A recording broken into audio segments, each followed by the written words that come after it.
For the last several weeks, we've talked about the drought's impact on farmers and ranchers in Nebraska. But the drought is also affecting co-ops across the state. This week, Market Journal traveled to co-ops in Dodge and Waverly to assess the situation. Kurtis Harms has the story. While some have penned this year's drought as the worst since the Dust Bowl, one thing is clear: Nebraska is too dry. Before this week, many areas of the state haven't seen adequate precipitation in over a month. Coupled with consistently high temperatures, the drought isn't making business easy for farmers and ranchers. Some farmers have relied on irrigation, but for dryland fields, yields will be anything but desirable. Lower yields also mean less profits for local co-ops, according to CEO and manager of Cooperative Supply of Dodge, Howells, Lee, and Richland, Tim Pepper. Pepper says the reduced supply of grains will have a trickle-down effect on the company.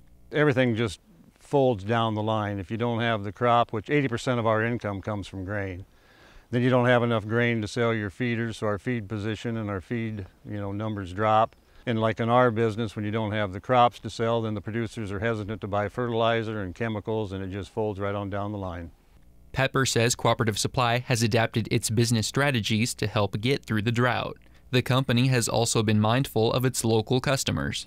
One thing that we've done here is about 6 weeks ago, we decided for Co-op Supply here, we haven't been selling any corn to the processors. We've been keeping our corn on hand for our feeders. So, we could probably make more of a margin actually selling to processors, but as a co-op, I'm a firm believer in having the product available for our customers that actually own the store.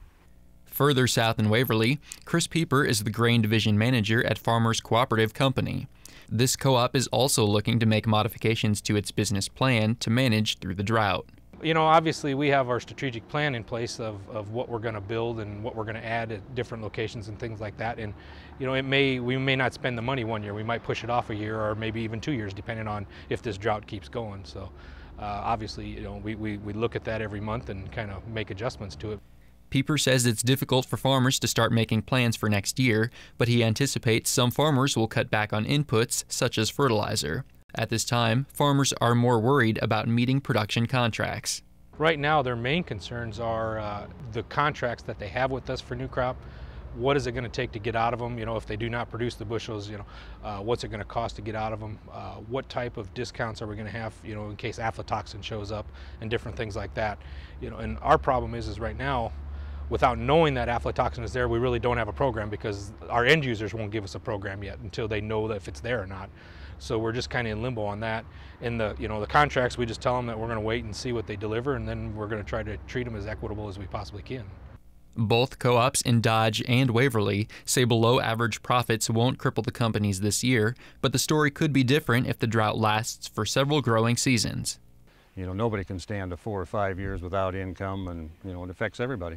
For Market Journal, I'm Kurtis Harms. Thanks, Kurtis. Pieper mentioned aflatoxin concerns in corn. Aflatoxins are chemicals produced by mold fungi, which can be harmful or even fatal to livestock. These chemicals, also considered carcinogenic to humans and animals, are more prevalent during hot, dry summers.